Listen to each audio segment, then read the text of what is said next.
आज हम एक बहुत ही दमदार और सुनने में थोड़ा डरावना लगने वाले शब्द की तह तक जाएंगे। हाँ, शब्द ही ऐसा है। शब्द है कराल दंष्ट्र। कराल दंष्ट्र। इसका सीधा सा मतलब है भयानक दांतों वाला। मतलब ये शब्द सुनते ही दिमाग में कैसी कैसी छवियां बनती है ना। बिल्कुल, कोई दैत्य, कोई उग्र देवता। तो सवाल ये है कि ये शब्द आया कहाँ से। इसका मतलब सिर्फ डरावना है या इसके पीछे कोई गहरा राज भी है। और आज का हमारा सफर बहुत दिलचस्प होने वाला है। हाँ, हमारे स्रोत हमें वैदिक यज्ञ की आग से लेकर देवताओं के रौद्र रूप और एक राजा के विनाश तक ले जाएंगे। और दिलचस्प बात यह है कि इसकी शुरुआत कराल दंष्ट्र से नहीं, बल्कि इसके एक हिस्से कराल से होती है। अच्छा। हाँ, और वो भी एक बहुत ही कह सकते हैं अप्रत्याशित जगह से, यज्ञ की पवित्र अग्नि की 7 लपटों में से एक के नाम से। चलिए तो फिर वहीं से शुरू करते हैं। स्रोत हमें मुंडक उपनिषद की ओर ले जाते हैं। जी। इस उपनिषद का नाम ही अपने आप में बड़ा अनोखा है। ये मुंडन यानी सिर मुंडाने और सिर पर अग्नि धारण करने की एक खास दीक्षा शिरोव्रत से आता है। सुनने में ही कितना गंभीर लगता है। हाँ, बिल्कुल। और ये उपनिषद ज्ञान को 2 हिस्सों में बांटकर हमें एक रास्ता दिखाता है। 2 हिस्सों में? हाँ, ये कहता है कि ज्ञान 2 तरह का है, अपराविद्या और पराविद्या। अपरा और परा। अपराविद्या यानी वो ज्ञान जो दुनिया से जुड़ा है, वेद, व्याकरण, ज्योतिष और यज्ञ जैसे कर्मकांड। ये जरूरी है, पर इसे निचला ज्ञान कहा गया है। 1 मिनट, ये तो बड़ा अजीब है। मतलब उपनिषद खुद कह रहा है कि वेद और यज्ञ निचला ज्ञान है। जी। ये तो उस समय के हिसाब से एक बहुत ही क्रांतिकारी विचार रहा होगा, है ना? ये एक बहुत ही महत्वपूर्ण बात है और हम इस पर वापस आएंगे। लेकिन हाँ, ये क्रांतिकारी था क्योंकि उपनिषद का असली लक्ष्य है पराविद्या, यानी वो श्रेष्ठ ज्ञान जो आपको उस अविनाशी ब्रह्म का सीधा अनुभव कराता है, जो इन सब कर्मकांडों से परे है। और यज्ञ की अग्नि की इन 7 जीवाओं का वर्णन इसी अपराविद्या के हिस्से में आता है। बिल्कुल। ठीक है, तो वो 7 जीवाएं या 7 लपटें कौन कौन सी हैं, उनके नाम भी जरूर खास होंगे। उनके नाम बहुत काव्यात्मक और शक्तिशाली हैं। मुंडक उपनिषद में ये नाम दिए गए हैं। बताइए। पहली है काली, यानी काले रंग की लौ। दूसरी है कराली। कराली। और यहीं से हमारी कहानी शुरू होती है। इसका अर्थ है भयानक या विकराल। अच्छा, काली, कराली, ये नाम तो समझ आते हैं। भयानक और काले रंग की लौ, आगे क्या है? तीसरी लौ मनोजवा। मनोजवा यानी मन के समान तेज। हाँ, ये तो बहुत काव्यात्मक है। आग को मन की गति से क्यों जोड़ा गया? क्या इसका कोई गहरा मतलब है? इसका गहरा मतलब है, ये दिखाता है कि अग्नि सिर्फ एक भौतिक तत्व नहीं है, बल्कि चेतना की तरह तीव्र और सूक्ष्म है। वो पलक झपकते ही आहुति को एक रूप से दूसरे रूप में बदल देती है, ठीक वैसे ही जैसे हमारा मन एक विचार से दूसरे पर चला जाता है। वाह। इसके बाद है सुलोहिता, यानी गहरी लाल। फिर सुधूम्र वर्णा, जो धुएं के रंग वाली है। और छठी है स्फुलिंगिनी, चिंगारियां फेंकने वाली। हाँ। और सातवीं है विश्वरुचि। विश्वरुचि, यानी सब और चमकने वाली। तो हमारे पास काली और कराली जैसी भयानक लपटें भी हैं और मनोजमा और विश्वरुचि जैसी सूक्ष्म और दीप्तिमान लपटें भी। बिल्कुल, लेकिन हमारा ध्यान आज कराली पर है। ये अग्नि की वो जिह्वा है जो आहुति को भयंकर रूप से निगल लेती है। तो ये विनाश की शक्ति है। विनाश की नहीं, बल्कि रूपांतरण की। इसका काम भौतिक वस्तु का भक्षण करके उसे देवताओं तक पहुंचाने के लिए रूपांतरित करना है। अरे वाह, मतलब एक ही देवता अग्नि के 2 बिल्कुल अलग रूप हैं। मुझे याद है स्रोतों में लिखा है कि ऋग्वेद में अग्नि को मधु जिह्वा भी कहा गया है, यानी मीठी जीभ वाला। हाँ, तो एक तरफ मीठी जीभ जो देवताओं को प्यार से बुलाती है और दूसरी तरफ कराली जैसी भयानक लौ जो सब कुछ भस्म कर सकती है। और यही विरोधाभास इस शब्द की यात्रा को इतना दिलचस्प बनाता है। बहुत बड़ा जंप लगता है। आग की लपटों के तो दांत नहीं होते, इस शब्द में दंष्ट्र कैसे जोड़ा? बहुत अच्छा सवाल है।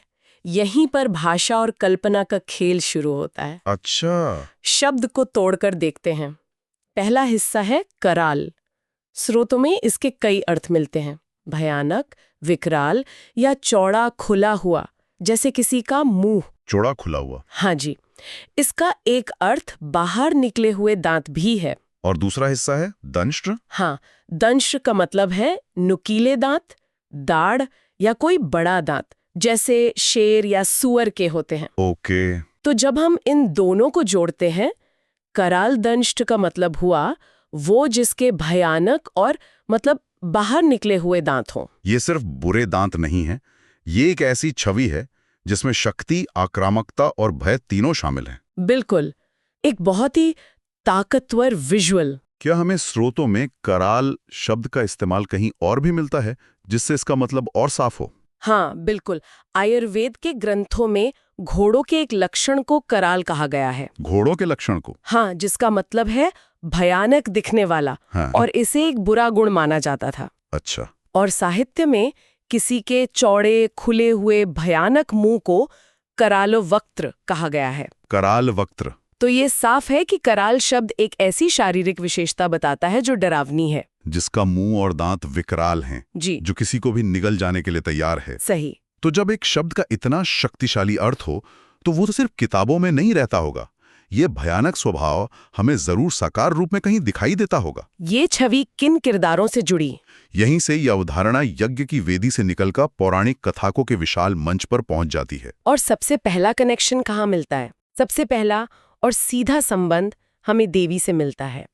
कई विद्वान मानते हैं कि अग्नि की वो कराली जिह्वा ही देवी काली का एक शुरुआती साहित्यिक रूप है। एक मिनट, तो आप कह रही हैं कि देवी काली का एक रूप, वो भयानक छवि, असल में यज्ञ की आग की एक लपट से पैदा हुई है? ये एक शक्तिशाली विचार है कि कैसे एक अमूर्त अवधारणा धीरे धीरे एक साकार रूप ले लेती है। ये तो कमाल का कनेक्शन है।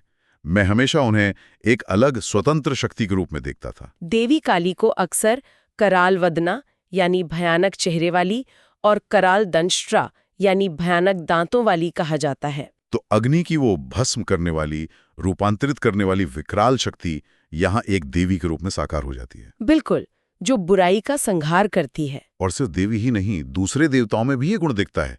मुझे शिव के भैरव रूप का ध्यान आ रहा है। बिल्कुल सही। शिव अपने भैरव रूप में कराल दंष्ट्र कहे जाते हैं, क्षेत्रपाल के रूप में। हाँ, वे पवित्र स्थानों की रक्षा करते हैं। यहाँ उनका भयानक रूप नकारात्मक नहीं है, बल्कि वो नकारात्मक शक्तियों को दूर रखने के लिए एक कवच की तरह है। कभी कभी रक्षा करने के लिए भी भयानक दिखना पड़ता है। सही बात है। और फिर विष्णु का वो विराट रूप है भगवद गीता में, विश्व रूप दर्शन। हाँ, जब अर्जुन कृष्ण का विश्व रूप देखते हैं तो वो डर जाते हैं। उन्हें कृष्ण के असंख्य मुखों में करालानी च दंष्ट्राणी यानी भयानक दांत दिखाई देते हैं। और वो दांत क्या कर रहे हैं? वो भीष्म, द्रोण और कर्ण जैसे महान योद्धाओं को ऐसे निगल रहे हैं जैसे पतंगे आग में समा जाते हैं। यहाँ फिर से वही अग्नि वाली छवि लौट कर आती हाँ, है। पूरा ब्रह्मांड एक महायज्ञ बन गया है और काल कृष्ण के रूप में सब कुछ भस्म कर रहा है, रूपांतरित कर रहा है। देवताओं के अलावा ये शब्द एक इंसान से भी जुड़ा है, एक राजा से, कराल जनक। हाँ, ये कहानी मुझे हमेशा बहुत आकर्षित करती है। और ये कहानी बहुत महत्वपूर्ण है क्योंकि ये दिखाती है कि जब इस कराल शक्ति का इस्तेमाल बिना विवेक के किया जाता है तो क्या होता है। मतलब महाभारत और कौटिल्य के अर्थशास्त्र दोनों में मिथिला के जनक वंश के अंतिम राजा का नाम कराल जनक बताया गया है। वो एक शक्तिशाली राजा था, पर वो अपनी वासना पर नियंत्रण नहीं रख सका और एक ब्राह्मण की पत्नी का बलपूर्वक हरण कर लिया। और इसके परिणाम भयानक हुए। बहुत भयानक। उस ब्राह्मण ने क्रोध में आकर श्राप दिया, जिस नगर में ऐसा पापी राजा रहता है वो नगर नष्ट क्यों नहीं हो जाता। और फिर? और कहते हैं कि इस श्राप के कारण धरती फट गई और राजा अपने पूरे परिवार और राज्य सहित उसमें समा गया। धरती फट गई? हाँ, यहाँ कराल शब्द 2 स्तरों पर काम करता है। 2 स्तरों पर कैसे? पहला, ये राजा के कर्मों को दिखाता है। एक भयानक कर्म, उसके चरित्र में एक दरार या कराल आ गया था। अच्छा। दूसरा, इसका नतीजा भी कराल था, धरती का सचमुच फट जाना या चौड़ा खुल जाना। तो यहाँ नाम, कर्म और परिणाम तीनों एक हो गए। बिल्कुल। ये कहानी एक चेतावनी है कि अनियंत्रित शक्ति आत्मविनाश की ओर ले जाती है। तो इन सब का आखिर मतलब क्या है? हमने एक यज्ञ की लौ देखी, भयानक देवता देखे, एक विनाशकारी राजा देखा। क्या भयानक होना सिर्फ एक नकारात्मक बात है? इसका सबसे अच्छा जवाब हमें वहीं मिलता है जहां से हमने ये यात्रा शुरू की थी, मुंडक उपनिषद में। हाँ, एक तरफ वो यज्ञ की अग्नि का इतना सुंदर वर्णन करता है, लेकिन कुछ ही श्लोकों के बाद उन्हीं कर्मकांडों को अदृढ़ प्लवा कहता है। अदृढ़ प्लवा यानी कमजोर या टूटी हुई नाव। जी। तो उपनिषद पहले एक चीज की तारीफ करता है और फिर कहता है कि ये नाव कमजोर है। ये तो अपनी बात को काटने जैसा हुआ। काट नहीं रहा, बल्कि हमें गहरे स्तर पर ले जा रहा है। कैसे? वो कह रहा है कि कर्मकांड यानी अपराविद्या दुनियादारी के लिए ठीक है, लेकिन वो तुम्हें संसार सागर के पार नहीं ले जा सकते। अच्छा। श्रेष्ठ ज्ञान और इस नजरिए से भयानक होना बुराई नहीं है, बल्कि आध्यात्मिक परिवर्तन के लिए एक जरूरी शक्ति है। इसे थोड़ा और समझाइए, ये आध्यात्मिक परिवर्तन के लिए कैसे जरूरी है? जैसे जंगल में आग लगती है, हाँ। तो वो भयानक दिखती है, सब कुछ नष्ट करती हुई। हाँ। लेकिन वही आग सूखी पत्तियों और मरी हुई लकड़ियों को साफ कर देती है, जिससे नए पौधों के लिए जगह बनती है। वो कराल अग्नि जंगल के लिए जरूरी है। ठीक वैसे ही ज्ञानाग्नि यानी ज्ञान की आग हमारे अंदर के अज्ञान, अहंकार और मोह को भस्म कर देती है। और ये प्रक्रिया सुखद नहीं होती। बिल्कुल नहीं, ये कराल या भयानक हो सकती है, क्योंकि अपने अहंकार को मरते हुए देखना डरावना होता है। लेकिन मुक्ति के लिए ये जरूरी है, एक नए आध्यात्मिक जन्म के लिए। हाँ। और इसमें एक और गहरा स्तर है जिसका संकेत हमें स्रोतों में मिलता है। अग्नि की जिह्वाओं का संबंध वाक यानी वाणी से भी जोड़ा गया है। वाणी से? हाँ। मतलब मंत्र शक्ति से? जी।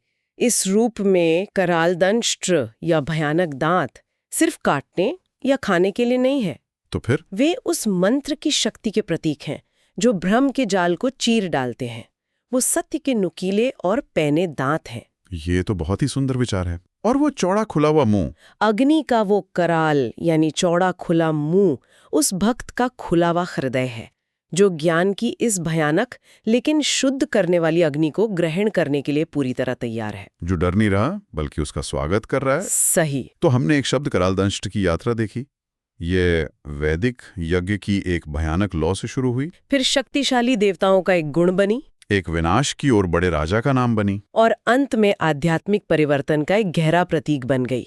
ये एक शब्द नहीं बल्कि एक पूरी अवधारणा है। बिल्कुल। और ये स्रोत हमें ये सोचने पर मजबूर करते हैं कि जिसे हम भयानक या डरावना समझते हैं, शायद वह कोई बाहरी चीज नहीं बल्कि परिवर्तन की वही आंतरिक शक्ति है। ये वो शक्ति है जो अज्ञान को भस्म करके सत्य की विश्वरुचि यानी सब और चमकने वाली रोशनी के लिए रास्ता बनाती है। ये सिर्फ पुरानी कहानियों की बात नहीं है। हम सब अपनी जिंदगी में कराल पलों से गुजरते हैं। कोई मुश्किल बदलाव, कोई सच्चाई जिसका सामना करना डरावना लगता है, लेकिन अक्सर वही पल होते हैं जो हमें अज्ञान से निकालकर एक नई रोशनी की तरफ ले जाते हैं। जो चीज विकराल दिखती है, हो सकता है वही मुक्ति का द्वार हो।